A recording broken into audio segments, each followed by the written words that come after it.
The Halo series has played host to some amazing moments over the years. This one was pretty scary, this one was pretty sad, this one was pretty epic, and this one was rather bad.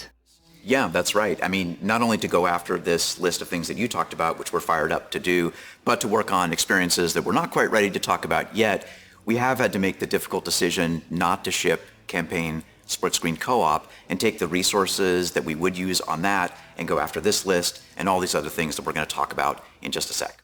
Halo is at present in a very precarious position, and I'll be honest with you, it's making me a tad nervous. For so long, it was the tentpole series for Microsoft and Xbox, a marquee franchise you could always rely on to deliver quality in spades. However, for quite a while now, that's definitely not been the case, and at this point, I think much of the blame must surely be placed squarely at the feet of Microsoft. We'll get into all that #Fire343 shenanigans and the like shortly, but first, I think it's important we remind ourselves of why Halo is such an important franchise, and why it's so bananas that Microsoft is demonstrating such blatant disregard towards a series that was instrumental in making their gaming division a roaring success. In short, Halo is much more than just a console exclusive, it is part of Xbox's very identity. During the 90s, you'd often hear the word mascot bandied about by gamers and journalists alike. Sega had Sonic, Nintendo had Mario, and Sony never truly managed to make a particular character their own. Lara Croft, Crash Bandicoot, and one or two other pretenders to the throne came close, but for the most part, the woodland critter and Italian tradesman reigned supreme. What I'm trying to say is, finding a mascot is a bloody difficult task, and even Sony at the height of their powers struggled to do just that. In fact, during the 90s, it seemed as if the steady maturation of the industry and its audience as a whole meant that by the time the noughties arrived, the mascot as a concept was rapidly becoming redundant. And then Microsoft and a certain Master Chief arrived on the scene in 2001 and proved completely the opposite. It cannot be overstated how perfectly timed Halo Combat Evolved's release was. Xbox was a console which needed an identity, a way of differentiating itself from the competition, especially considering the immense popularity of the PlayStation 2. To put it simply, it needed something that made it stand out. And as fate would have it, one of the launch titles released on Microsoft's very first console wasn't just a revolutionary genre-defining first-person shooter, it was a revolutionary genre-defining first-person shooter that also featured an extraordinarily popular main character. Master Chief quickly became the Xbox's mascot, and Halo became its premier series, and it's remained that way ever since. Why bother with that briefest of history lessons, you might be asking? Well, because I want to remind you all, although most of you are already aware I'm sure, that to some degree at least, Xbox is Halo and Master Chief, and Halo and Master Chief are Xbox. The trio are deeply intertwined, and I genuinely believe that without Halo, Xbox would have never been anywhere near as competitive as it's ended up being, and Microsoft's gaming division might not have managed to survive the last 22 years. Halo is Microsoft's crown jewel, one that should be protected at all costs. And that makes the way Microsoft are treating the series right now, and their perceived lack of action, absolutely fucking bonkers. Of course, rather a lot of criticism must be levelled at 343 Industries, who took stewardship of Halo more than a decade ago. Halo 4 was a decent first attempt by the studio. In fact, I've always said if it wasn't a Halo title, I think it would have been received particularly positively, but it is, and because of that, it's understandable fans of the series were underwhelmed with many of the changes made. The Master Chief Collection was an unmitigated disaster, shipping with an outrageous number of issues, especially considering all of the games included in it ran just fine elsewhere. It's a cracking little package nowadays, but it took literal years for 343 to get it to that state. Halo 5 is Halo 5. Its multiplayer I actually didn't hate, but its campaign is an absolute mess which deviates even further from the Halo formula we all know and love, and the poor marketing leading up to its release, combined with key features missing such as split-screen co-op, definitely left a sour taste. Finally, we come to Halo Infinite, the game which promised to revitalise the series, a series which by that point had been in decline for some 10 years.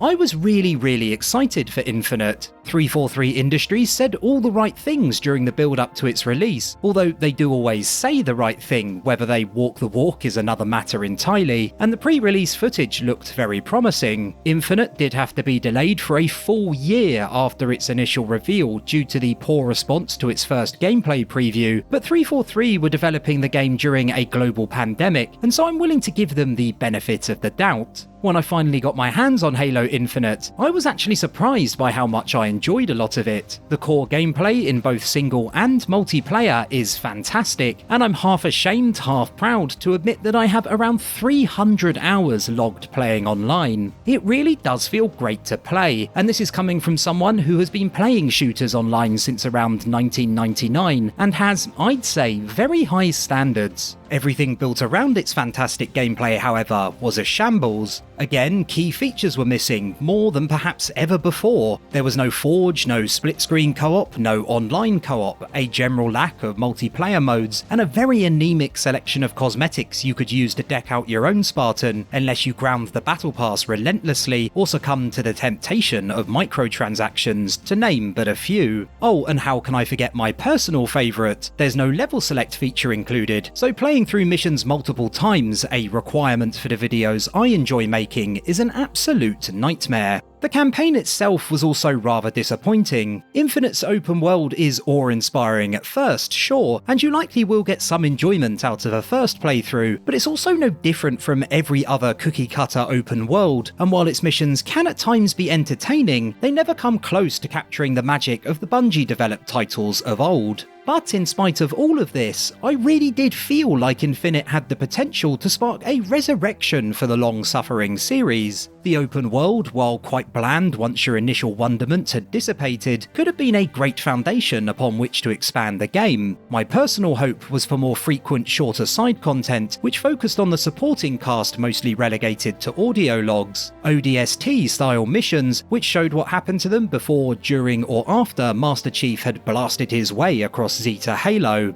The multiplayer was in a great place too. I'd have been far happier with there being no microtransactions of any kind, because they're gross, but the actual gameplay was solid, and I was confident that some of the more pressing issues, such as desync and general server stability, would be sorted soon after launch. Then all it needed was a steady stream of content to help keep its audience engaged. We now know 10 months later that none of this has happened. The campaign remains the same experience it was on December 15th last year, and we're still waiting for bread and butter features such as online co-op and mission select to be added, with split-screen co-op now cancelled entirely. The multiplayer is even worse. The stability issues and desync problems have not been fixed at all, the bare minimum you'd expect. As mentioned previously, I've been playing first-person shooters online for more than 20 years, and it is the worst example of those issues I've ever seen. We're also still waiting on Forge nearly a year later, and the amount of content put out since release has fallen well short of expectations. I remember there being more than 1 million people playing Halo 3 online at once, but when it comes to Infinite, nowadays I struggle to even find a ranked game during what I'd consider peak hours. You can complain about the microtransactions, the cancelled co-op, the incredibly long multiplayer seasons, and many other issues until the cows come home, but for me, it's the desync which really highlights just how bad things have become. It is absolutely atrocious, to the point where I honestly cannot believe it's not been fixed. It's bordering on being completely amateur.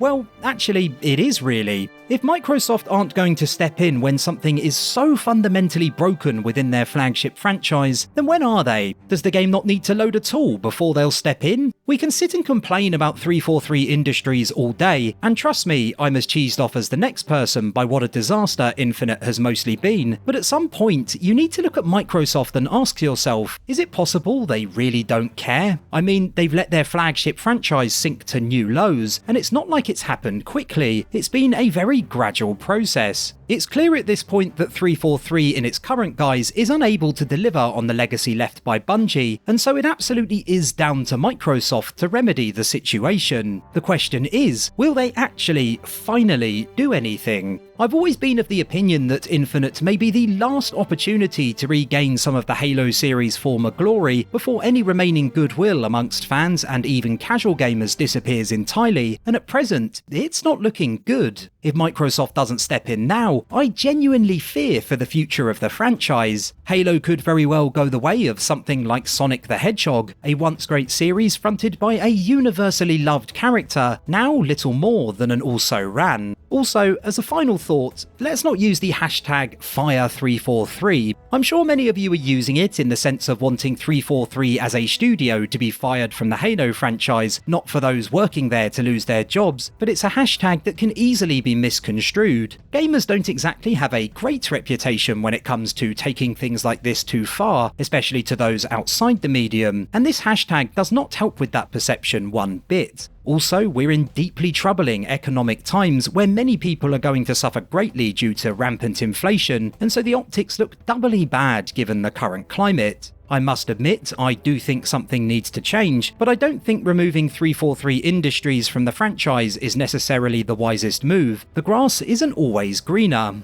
Instead, I think Microsoft need to take decisive action to save their most famous series, and they need to be communicative with the fanbase about what their plans are when they do. They need to grab the bull by the horns and micromanage 343 to ensure a mess like the last 10 months never happens again. If they don't and things continue on as they have been, then Halo's future looks none too bright. But if they do and affect real change within 343, then I really truly believe that the only way is up.